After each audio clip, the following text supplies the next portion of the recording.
Okay, that's good. Why don't we go ahead and let them in, and I'll get at the starting clock. We do like to try to start on time, so we end on time. That having been said, our speakers are usually quite gracious, and today's is a great example. They've said that they'll stick around and answer questions as long as you have questions. You can put your questions in the chat box if you want, and we'll get to them at the end, or you can just save your questions at the end and ask, and you can unmute your microphone at the end and ask your questions at that point. We do ask to do the questions at the end because we have a number of different speakers that we're going to listen to first before we get to that. And so with that, I would like to introduce the Executive Director of the Missouri AFL-CIO, Greta Bax, who is going to begin the conversation about a new initiative that got started last year. Yes, last year during COVID, the Missouri AFL-CIO started a new initiative, the Missouri Works Initiative. And Greta, would you like to explain to us all the challenges that you had in starting this during COVID and what all the Missouri Works Initiative is going to do for us? Sure. I'll start by just expressing my thanks to our hosts for giving us the opportunity and the platform today to address a group of individuals across the state and all over the place to just tell this.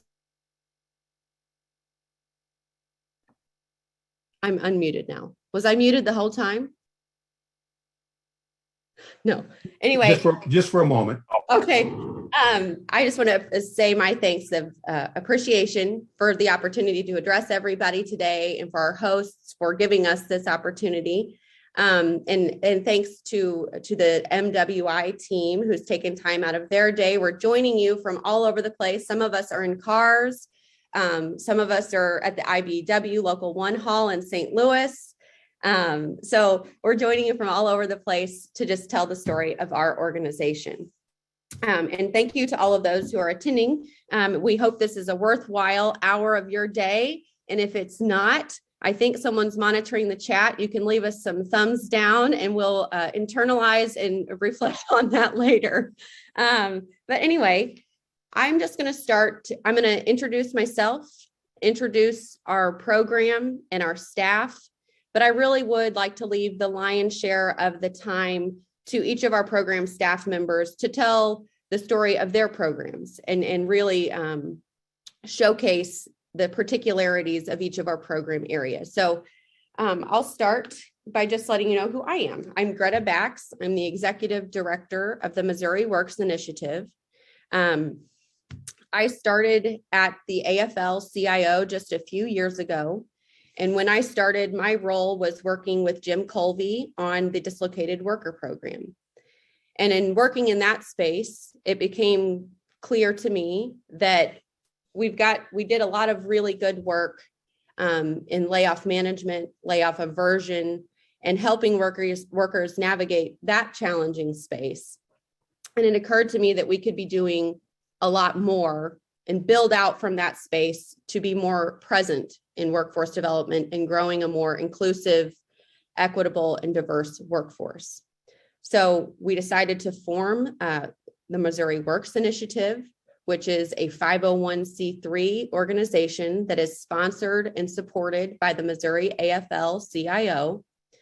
As Doug said, we started the MWI in December of 2020. So our first program year started in January of 2021. And in putting together the mission statement and sort of what we would do in this space, we know all of our work at the AFL-CIO is focused on making sure that workers have safe working conditions, advocating for better paying jobs, advocating for living wages. So it's all centered around what can we do and how do we advocate for workers to make sure that the laws in place help protect and promote and uplift all workers. So using that as sort of our backbone or what motivates us, we sort of particularized and honed in on what we really wanted to do in workforce development.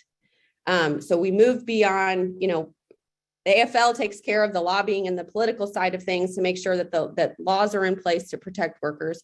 Our work focuses exclusively on the program side of making sure that we actually interact with and provide the space for workers to enter into and remain in life-sustaining careers. So, guided by our mission of working to eliminate barriers to economic opportunities by connecting Missourians to the necessary resources to build life-sustaining careers, we have and host 4 distinct program areas, and each staff member is on this call, so we'll provide a thorough overview of each of those program areas. But we have our worker wellness program, which is led by Dr. John Gall, our dislocated worker program, which is led by Jim Colvey, our BUD STL program, which is led by Aurora Beeler, and Aurora is an iron worker, a journeyman iron worker out of Local 396, and our Missouri Apprentice Ready program, which is led by Rudy Chavez, who is out of IBEW Local 124 in Kansas City. So through these programs, our focus is making sure that we have the programs and infrastructure in place that we can meet and address any barriers that workers may experience in entering and staying in the workforce, whether that's at the moment of job loss, a mental health challenge, or just trying to create entry points into USDOL registered apprenticeship programs. So at the inception of deciding that we would have this organization guided by this very specific mission to eliminate barriers, to make sure that we put folks on pathways to life-sustaining careers, not just jobs, but careers that can support families. We use the dislocated worker program and the BUD STL programs as sort of our anchors, and we grew out from there. So, and just to sort of give some context as to why we use those two as our anchors, we have hosted at the AFL the dislocated worker program for 20 years. So we know very specifically how to navigate job loss and how to manage layoff aversion and how to retrain and get those folks to re-enter the workforce. So we know the challenges presented by job loss, and knowing that we wanted to build from there, we thought, well, okay, we interact with workers when they've lost their jobs, and we have to navigate all of those challenges from financial issues to retraining issues to, the mental health issues that come along with losing a job that you may have had for 20 years. And we said, well, how can our team be part of that space or that entry point for folks that want to retrain and re-enter the workforce? What models exist out there? Which communities need those entry points the most? So, in doing the layoff management, we take care of them and then we refer them out to other opportunities. Is the echo coming from my end? In the background here, Matt and I are going to work on figuring it out, but we're not hearing an echo from you, Greta. So Okay, I'll continue. But anyways, we thought about what are the models that are working right now? What are the training models that are getting people into the workforce and putting them on that pathway? And we immediately thought of the BUD STL program that has operated successfully in St. Louis since 2014. And it was started in St. Louis by good people like Dr. John Gall and the leadership team at the St. Louis Building and Construction Trades Council and many others. So that's just to name a few. But we saw a need to have a good transition plan in place for the Building Union Diversity Program in St. Louis, which is a free construction training program that is focused on offering entry points to the construction trades for folks that are generally underrepresented in the industry. So we began those conversations with the BUD STL team, and in April of 2021, we took over the BUD program. So that came under our umbrella with the idea of, once we take over this construction training program, eventually in the next 2 to 5 years, we would really like to work toward the goal of offering that model and bringing that model to the rest of the state. Well, that timeline was sped up considerably. Even before, just as we were talking about taking over the BUD program, we learned of a grant opportunity, applied for a grant opportunity to begin the process of expanding the BUD model into Kansas City and into Springfield. We applied for and were awarded that grant from the Department of Higher Ed and Workforce Development. And so that's how our Missouri Apprentice Ready project was born. And so we really got to hit the gas with learning everything that we needed to know about the BUD program, and then replicating that model out in Kansas City and in Springfield.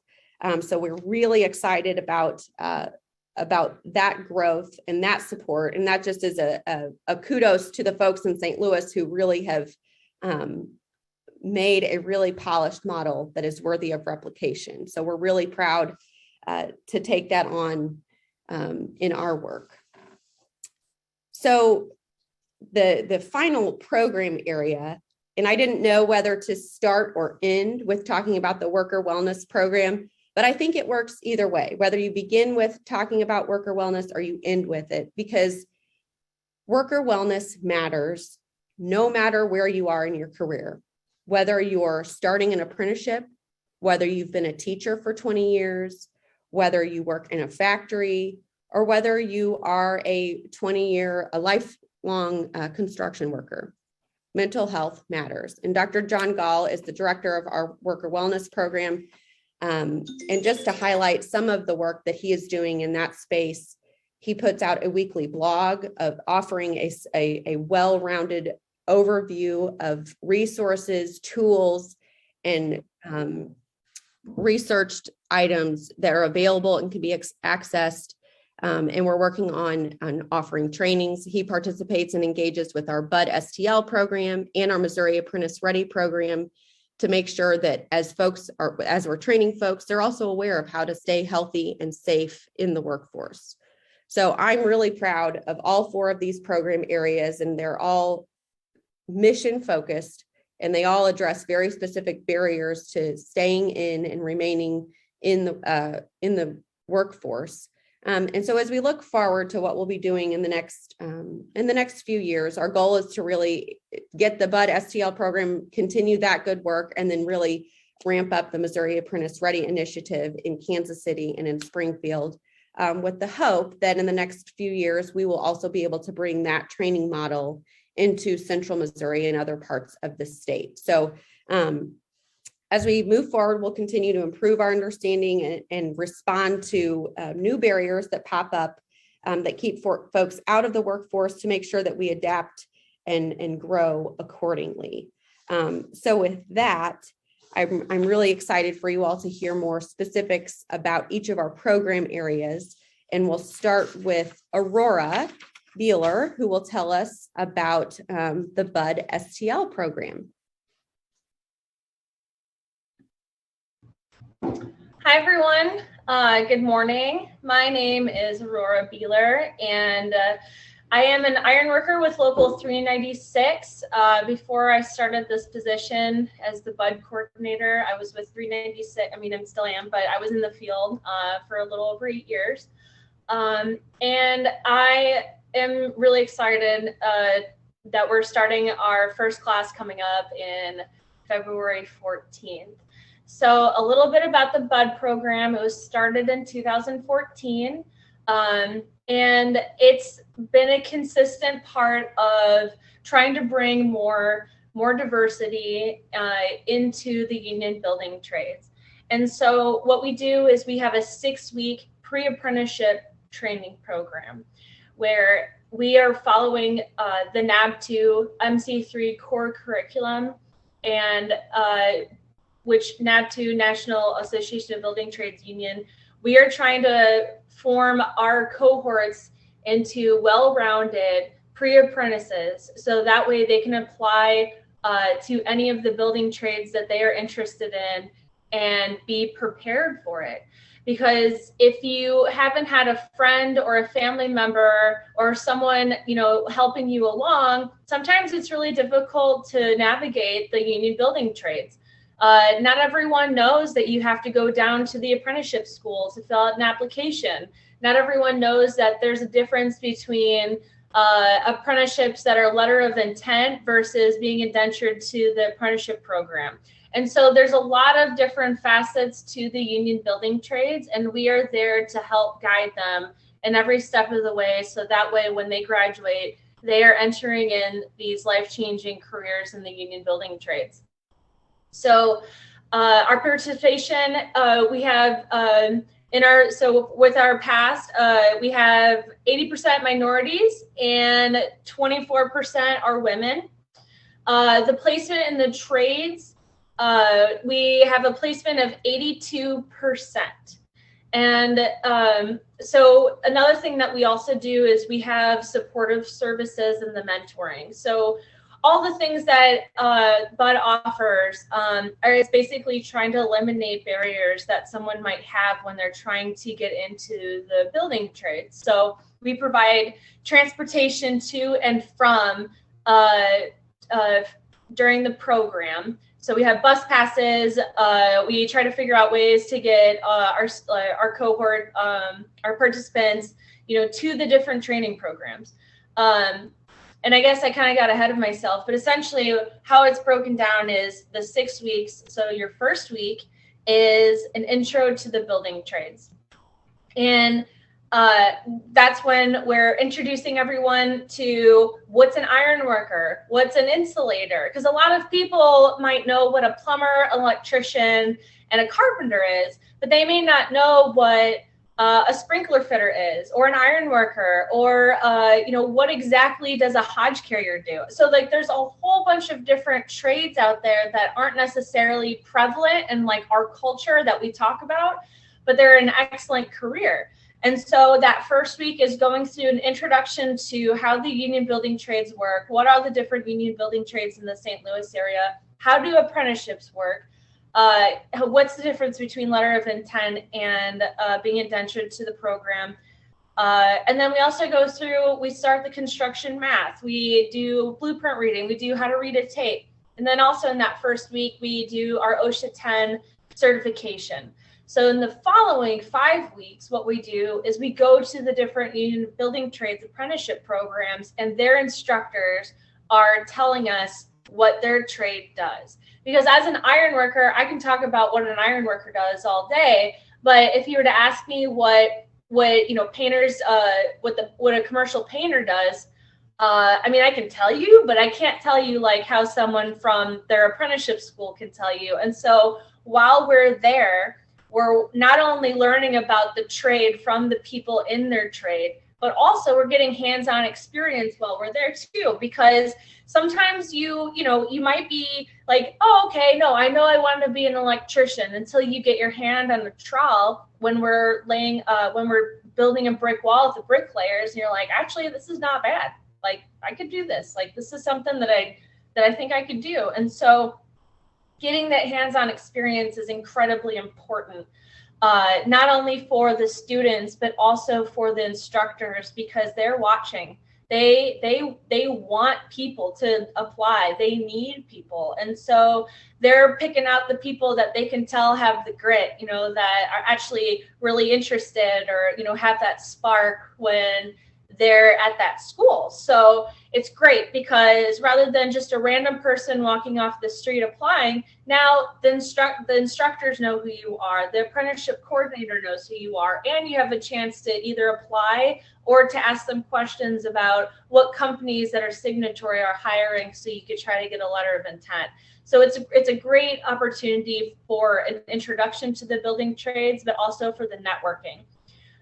So on top of the networking, we also have the mentoring. So we pair our Bud students up with mentors that have been in the construction industry, because a lot of times you have questions that just cannot be Googled, like, what's a wicker bill? My foreman keeps asking me for a wicker bill, and I don't even know what it is. And that's honestly just a slang term for, I think it's like an S10 vice grip wide clamp. So like, I mean, there's a lot of industry terms that we use that sometimes you just need to text someone and be like, what is this thing they keep asking? And the mentors are there to help them, guide them through that, but also they've been in their shoes before. Another thing that we also offer is we do $100 a week stipend during the Bud training. We also provide boots, hard hat, safety glasses, gloves, high-vis shirts, and then work pants. When our Bud students get their first job, we also provide $150 tool allowance, because we want to make sure that when you show up to the job site, you're actually able to have, a tool bucket in hand with the tools that you're going to need for the job that you're doing. And that is incredibly important for making a first impression in the building trades. Another thing that we also do is we work very closely with United Way to help provide wraparound services. So the United Way labor liaisons and the BUD program work really close together, because a lot of our participants, they just need help to get started, and that could be in a variety of different things. So another thing that we also do that is great is if we have someone that does not have transportation because they don't have a car, once they start working, we have it worked out with Lyft that Lyft will provide transportation to and from work for the first 30 days of their employment, which is great because in the construction industry, we generally get paid every week. So that means that at that point you can go to a credit union with 4 paychecks and hopefully be able to apply for a used car or a car loan and get that started. So being able to provide transportation is great. And let's see, I'm trying to think of anything else. But anyway, I'm really excited for this next class. We have had 79 applicants, and we are going to be interviewing today and tomorrow. So I am very excited to get this class, the BUD 24 class started. So with that, I'd like to introduce Rudy, my counterpart on the KC side. And Rudy can talk about what he's doing over there.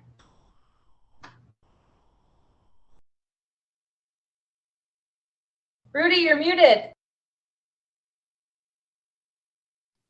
Thank you, Aurora, for the kind introduction. As Greta stated earlier, I come from IBEW Local 124.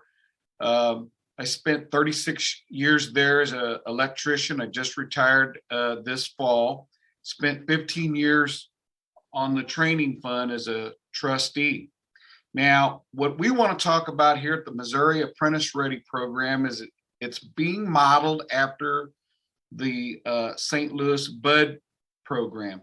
So what we've done, we've changed it. We came forth with the NAB2 MC3 curriculum, which I just did our initial pilot cohort to test drive the curriculum. Went extremely well. This curriculum, the North American Building Trades Union's curriculum, is recognized throughout the country.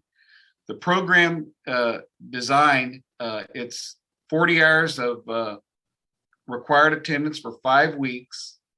120 hours will be directly in the classroom working on subjects such as construction math, where we're going to spend 40 hours doing construction math. We're going to spend 20 hours on health and safety, which includes acquiring an OSHA 10 certification.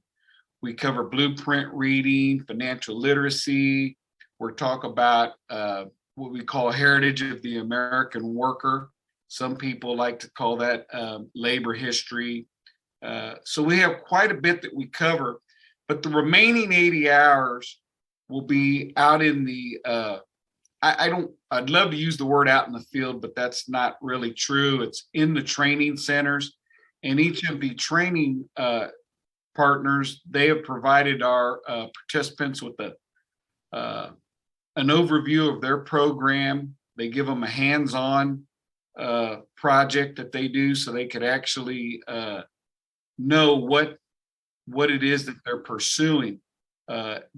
I think that's a huge benefit, because I mean, you could see someone in all the videos you want doing something, but until you actually do it,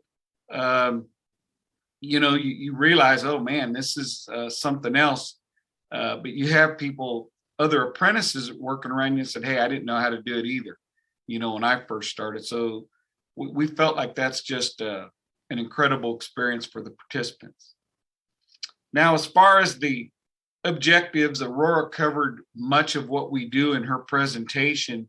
I'll keep it short and sweet so we can maintain the time for everyone to speak and entertain questions after. But, we're basically providing them the hard and soft skills to get into the trades, because over here on the Kansas City side, this is new. We have 3 or 4 other pre-apprentice programs. None of them are as good as ours, I can tell you that, because of the relationships we have and because of the curriculum we're using. So at the end of the day, it's to allow folks to pursue careers in the skilled trades.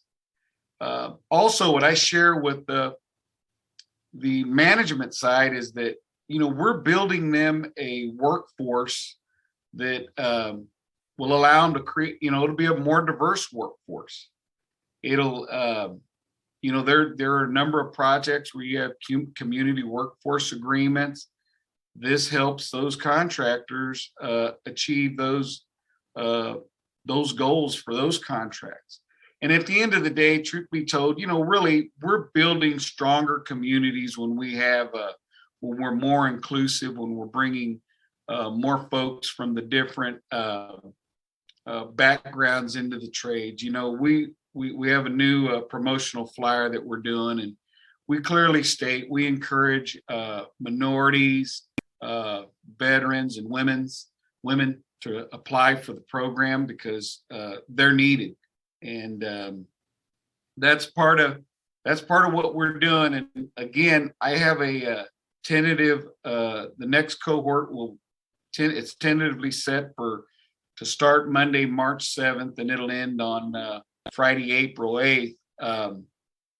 If I excluded anything, we can pick it up in the question and answer portion of this, but that'll conclude, my brief presentation. Thank you so much for your attentiveness.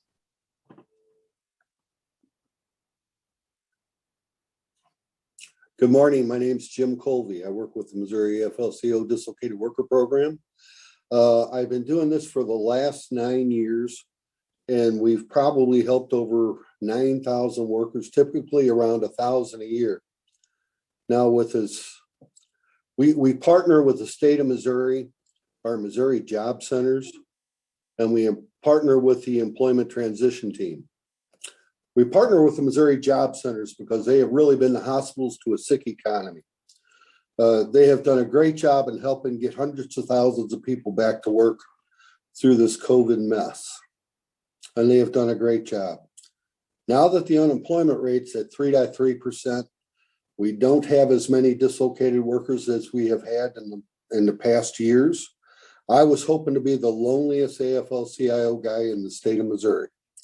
Unfortunately, every time I relax for a minute, I hear of a plant closure, and we have one next week. So we've been working with the state of Missouri, the Employment Transition Team, to help provide the best services we can to those dislocated workers.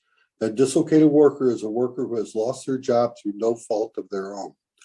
And we want to help every single one of those workers land on their feet, be able to get with a job center, maybe get retraining and reskilling, because a lot of times when a worker has worked at a plant for 10, 15, 20, 25 years, they don't have maybe some of the basic computer skills they need to join a 21st century workforce. Every job seems to have been touched by computers, and getting them just some basic computer support to help them learn what they need to be able to do in their next job. We partner with the state of Missouri because we want to make sure that our members know that they can go to jobs.mo.gov, find information about employment help with our Missouri Job Centers, whether it's help rewriting a resume, or getting interview skills practice, or looking at some career information to see who's hiring, where can I go, help them find a job through there. But also we want to know that there's a lot of upskilling that can be done through our Missouri Job Centers. You know, the fastest way to get somebody back employed is you could take a 6-week truck driving training school. And there's plenty of truck driving jobs out there. But not everybody wants to do that type of stuff. You know, so we have a lot of computer courses that the state of Missouri is offering through Carissa. There's over 3,800 free training courses offered to help skill up workers to help them find a new job. And the state of Missouri's job centers have really been working on a new virtual appointment program that they can call 1-888-728-5627 and set up an appointment, learn about taking a free class, and help developing their skills just to help them get there. Now, as I said, we have a plant closure next week. There's about 245 people going to get laid off. So we've got a lot of work to do to help those folks. So we're setting up meetings. First, we set up a meeting with the union because we want that union to make sure that they can help their workers make sure they get to the meetings, because the meetings that we will have will not be on company time. But there's so much information that we can provide to them and help them with. But we also know that when people first get laid off, they're extremely mad, they're extremely pissed, they're unhappy, and we got to try to help them deal with that change and get them past that denial and resistance so we can get them to start exploring what they can do next to help get themselves employed again as fast as they can. You know, I got a very simple mission statement. I help build the middle class. I was with the CWA for 27 years, bargain contracts for 14 years. Not a fun job, but it was fun trying to help build a middle class. And I liked the opportunity to try to do that through the dislocated worker program to help people get back into the workforce. You know, our simple vision is we want to inspire people to learn new skills, because at every single job out there, computers have touched them, make them change. Getting some basic skill retraining can make them more employable in a much faster way. Our strategy is simply to help dislocated workers transition into new employment. Our values, every single dislocated worker matters to us. We want you to know that it doesn't have to be a plant closure for us to try to help somebody who's gotten laid off. So if you got any business reps out there, if you got 2 or 3 people laid off, or one, just give us a call. You can give me a call on my cell phone number there. It's 314-540-0848. I hope that we have less plant closures this year than we've had in the past. It is a little bit easier when everybody seems to be looking for employees. I had no idea that this plant closure was going to happen, and we really don't always get much notice of what's going to happen in the future. When one company gets very creative and starts growing rapidly, there's other companies that they're taking business away, and typically has us with layoffs. A couple of my concerns going forward, we've got a coal plant we're helping in Illinois, and that's a plant closure, and I know we're going to have more coal plants closing in the future here. Everybody likes to talk about these new electric cars, but one problem I see with them is they got 40% less parts. So if we got auto parts manufacturers making parts for cars that may or may not be needed with all these electric vehicles, we might have more layoffs in that type of arena. It's hard to see what's going to happen in the future, but because the dislocated worker program is here, and because we partner with the state of Missouri's Office of Workforce Development and our Missouri Job Centers, we're here to help with whatever happens to try to help these folks get reemployed as fast as we can. We provide 2 major services. We provide surviving layoff workshops. We'll be doing that next week. We're going to work with the unions, but it's not going to be called a real peer counseling training because it's going to be pretty short because we don't have any time to do a major deal. But I do want you to know we partner with the DOL just to help people know where their healthcare benefits may come from and what opportunities they have. The layoff we have next week will be a Trade Benefit Act. And we have already worked with the state of Missouri to make sure that our workers will have the opportunity to get Trade Act benefits. And they'll be able to get Trade Act benefits because this company had a layoff a couple years ago. And we'll be able to get under the 2020 Trade Act benefits, which are much better than what the Trade Act benefits are of 2022. Other than that, we'll be at a community college so that they can help see other type of training programs. And that's all I have for you. So I'll introduce John Gall, Dr. John Gall, who's working on worker wellness. And as every layoff we have, worker wellness is an extremely important thing. Thanks, John. Thank you, Jim. I really appreciate the opportunity to speak before the nearly 20 people today. And I'm glad it's being recorded so it could be utilized later on. As Greta said earlier, we thank Amy and Matt and Doug for allowing us this platform. I really thank Jake and Mary and Greta for having the foresight to plow this new territory. I think it's wonderful that we are now looking at safety in the workplace, not just from the physical aspects of safety, but from also now the mental aspects of safety. And of course, as was noted earlier, it's not unusual to pick up the paper or turn on the radio or TV and hear about another sector of our industries being affected by COVID and the toll it's taking on workers' mental health. And so I'm very appreciative for Jake and his board to step forward and say this is really important. Right now, my main function is outreach, and that outreach comes in a number of different forms. As Greta mentioned earlier, I put together a weekly blog, and what I do is during the week I follow different feeds that are sent to me, and I vet those different articles and news stories and videos and so on and so forth, and I put them together in a weekly newsletter that is electronic via our website, and you can see it on the URL mentioned on the screen there at the bottom. And each week it changes. Now, some themes carry from week to week only because they are ongoing issues, whether it's a worker shortage issue, whether it's the first responders trying to deal with the mental aspects of their job and the communities in which they work. And it goes on and on and on. A lot of the stories that pop up often deal with how our workers and our students are having to cope with online learning. And as Jim mentioned earlier, you know, it may be easy for a lot of us because we have access to technology, but some of us don't, and therefore we are marginalized.